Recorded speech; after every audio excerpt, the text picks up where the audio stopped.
আসসালামু আলাইকুম প্রিয় দর্শক, আজকের পর্বে শেয়ার করছি খাসির মাংস দিয়ে খুব মজার একটা রেসিপি। তো খাসির মাংস কিন্তু আমরা বিভিন্নভাবে রান্না করে থাকি। তো আজকে যে পদ্ধতিতে আমি রান্না করেছি, এভাবে রান্না করলে খেতে হবে অসাধারণ। খাসির মাংসের যে একটা বাজে গন্ধ আছে, এটা কিন্তু আর লাগবে না। আর এই সুস্বাদু মাংসটা আমি যেভাবে রান্না করেছি, আজকের রেসিপি শুরু করছি। তো এখানে আমি 1 কেজি পরিমাণ খাসির মাংস নিয়েছি। তো এখানে আমি প্রথমে গরম পানিটা একটু গরম করে নিয়েছি। তো সেটা দিয়ে নিলাম। তো এই গরম পানির মধ্যে আমি এই মাংসটা একটু 1 মিনিটের মতো এভাবে একটু নেড়েচেড়ে নিচ্ছি। তো মাংসের যে এক্সট্রা একটা গন্ধ আছে, এটা কিন্তু অনেকেই খেতে পারেন না। এভাবে একটু এটা পরিষ্কার করে নিলে কিন্তু এই গন্ধটাও চলে যায়। তো এখন এটা আমি পরিষ্কার করে নিব ঠান্ডা পানি দিয়ে। তো এটা কিন্তু আমার করা হয়ে গেছে। তো এখানে পরিমাণ মতো আমি সরিষার তেল দিয়েছি। আর একদম 1 কাপেরও বেশি পরিমাণে এখানে পেঁয়াজ দিয়েছি। তো পেঁয়াজটা একটু নেড়েচেড়ে আমি ভেজে নিচ্ছি। আর এখন এর মধ্যে ২ টা তেজপাতা, শুকনা মরিচ, দারচিনি, এলাচ, এখানে আছে কালো এলাচ, তো গোলমরিচ, এই সবগুলো কিন্তু গরম মসলা আমি এখন দিয়ে নিচ্ছি তেলের মধ্যে। তো পেঁয়াজের সাথে কিন্তু খুব ভালোভাবে এগুলো একটু ভেজে নেব। এর কিন্তু খুব সুন্দর একটা গন্ধ বের হবে এরকম ভাজতে, ভাজতে। আর এটা কিন্তু আমার ভাজা হয়ে গেছে। তো পেঁয়াজটা কিন্তু একটা খুব বেশি আমি লাল করব না। তো এক্ষেত্রে কিন্তু এটা এভাবেই ভেজে নিতে হবে।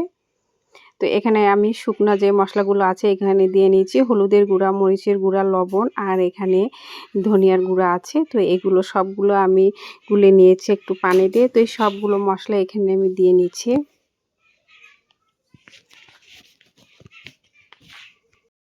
তো এখন নেড়েচেড়ে মশলাটা আমি কষিয়ে নিব। তো এখানে আরও কিছু মশলা আমি ব্যবহার করব। তো এই মশলাগুলো কিন্তু আমার প্রায় কষানো হয়ে গেছে। তো এখন বাকি মশলাগুলো আমি দিয়ে দিব। তো এখানে একটু বেশি পরিমাণে আদা রসুন বাটা আর জিরাটা বেটে আমি দিয়েছি। তো জিরা বাটার পরিমাণটাও বেশি আছে, কারণ খাসির মাংস রান্নার ক্ষেত্রে একটু মশলার পরিমাণ বেশি দিতে হয়, তবেই কিন্তু এই মাংসটা খেতে ভালো লাগে। এখন এই সবগুলো মশলা আবারও একটু সামান্য পানি দিয়ে এটা আমি কষিয়ে নিব, যেন মশলাটা পুড়ে না যায়।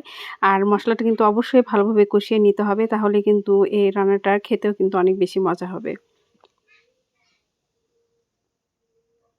তো এইভাবে নেড়েচেড়ে মশলাটা আমি এভাবে কষিয়ে নিচ্ছি।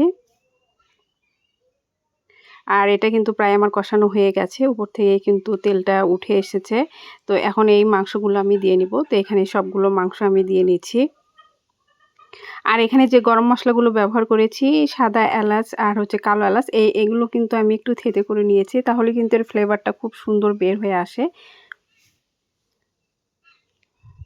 তো এখন কিন্তু এই মাংসটা খুব ভালোভাবে আমি কষিয়ে নিব। তো এখানে কিন্তু আগে আমি পানিটা দিব না। তো এখন কিন্তু এই মসলার সাথে অনবরত একটু ঢেকে দিব। আবারও ঢাকনা খুলে আমি এভাবেই কষাতে থাকব। তো এখন আমি এটা ঢাকনা দিয়ে ঢেকে দিব।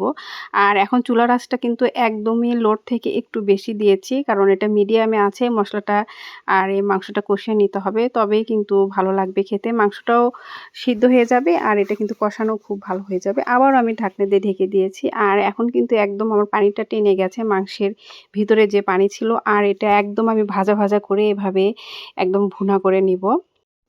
আর এর মধ্যে কিন্তু এই কষাতে, কষাতে মাংসটা কিন্তু আমার প্রায় সিদ্ধ হয়ে গেছে। এখন আমি এখানে ঝোলের পানি দিয়ে দিব। তো এটা আমি এভাবেই রান্না করেছি যেন কষানোর মধ্যে মাংসটা সিদ্ধ হয়ে যায় একদম লাল, লাল করে। তো এখন যে পানিটা দিয়েছি এটা টেনে আসলে কিন্তু রান্নাটা হয়ে যাবে। তো আমার কিন্তু পানিটা টেনে এসেছে আর এই খাসির মাংসটাও কিন্তু রান্না হয়েছে। আশা করছি আজকের ভিডিও ভালো লেগেছে। ভালো লাগলে কিন্তু অবশ্যই বাসায় এভাবে রান্না করে খেয়ে দেখবেন।